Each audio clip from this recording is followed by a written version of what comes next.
Welcome. This podcast is not here to fix you, motivate you, or tell you what to do. It's here to help you see clearly so life can reorganize on its own. Listen slowly. Nothing needs to be done. Many people listening to this episode already know a lot. You know what's good for you. You know what doesn't work. You know what you should do differently. And yet, you still repeat the same things, the same habits, the same reactions, the same patterns in relationships, work, or inner life. This creates confusion because a quiet question starts forming inside. If I understand so much, why am I still here? If you've asked yourself that question, this episode is for you. And the answer is not discipline.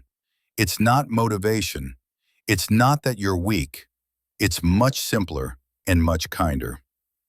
Here is the core question we're exploring today. Why do I know better, yet still repeat the same things? To understand this, we need to look at how your inner system actually works. Not philosophically, not spiritually, just practically.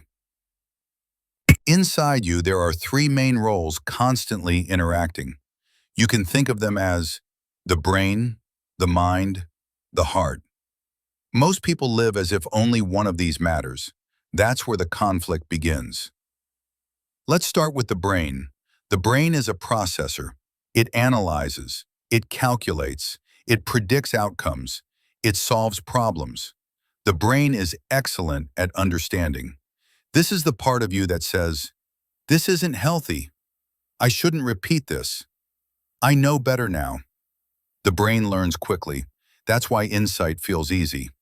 But here's something important to understand. The brain does not drive behavior on its own. Knowing something does not mean you can live it. The brain can see the road, but it doesn't decide when to move. Now let's talk about the mind. The mind is not just thinking. The mind is emotional memory.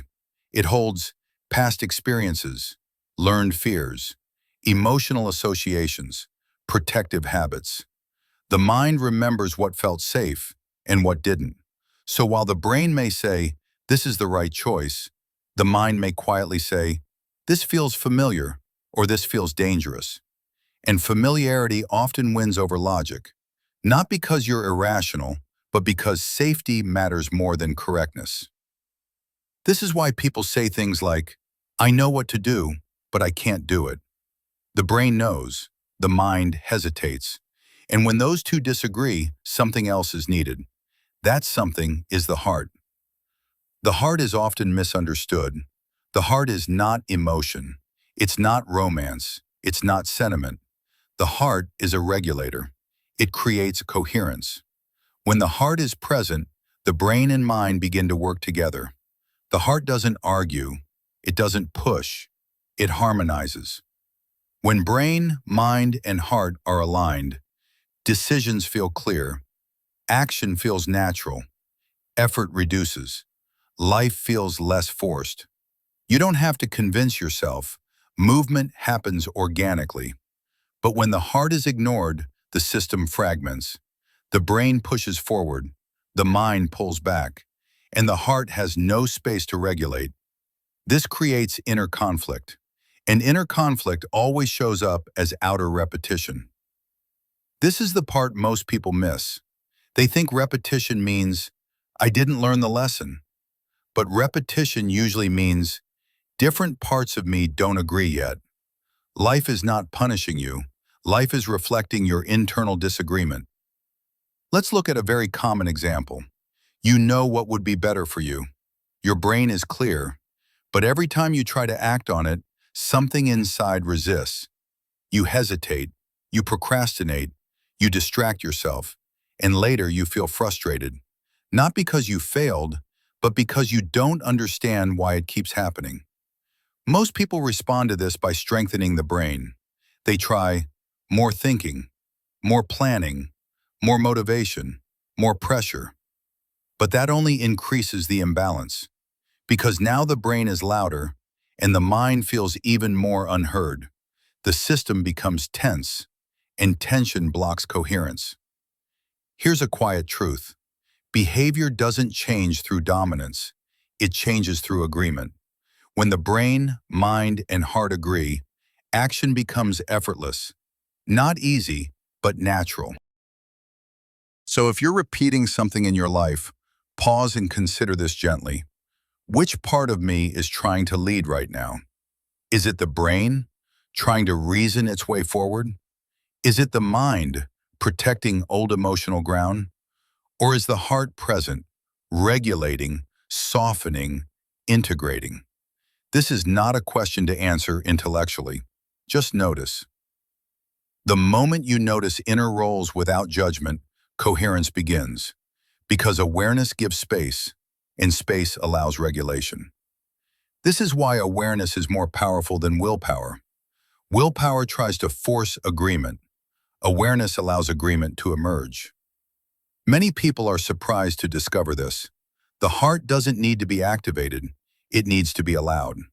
When pressure drops, the heart naturally regulates the system. You don't have to follow your heart, you have to stop ignoring it. When the heart is present, the brain stops overthinking. The mind feels safer. The system relaxes. And when the system relaxes, behavior changes without struggle. This is why forcing change rarely works. Change that sticks always feels calmer than expected. If it feels violent inside, it's not integration. So if you're listening to this and thinking, yes, but what should I do? Notice that impulse. That impulse belongs to the brain. For now, nothing needs to be done. This episode is not about action. It's about understanding why action hasn't aligned yet. Understanding removes self-blame. And when self-blame dissolves, the system softens. That softening is the beginning of real change. You are not inconsistent. You are not broken. You are not failing. Different parts of you have been trying to protect you in different ways. Awareness allows them to meet. As this season continues, we'll explore how patterns form, why mirrors appear in life, and how repetition resolves itself naturally, not through force, through clarity. For now, just notice this week. When you feel stuck, who is speaking inside you? The brain? The mind? Or is there space for the heart to regulate? No fixing, no correcting, just noticing. When inner coherence grows, life begins to move again, quietly, naturally. You don't need to do anything with what you heard. Let it stay with you, or let it pass. Awareness works quietly. We'll continue next time.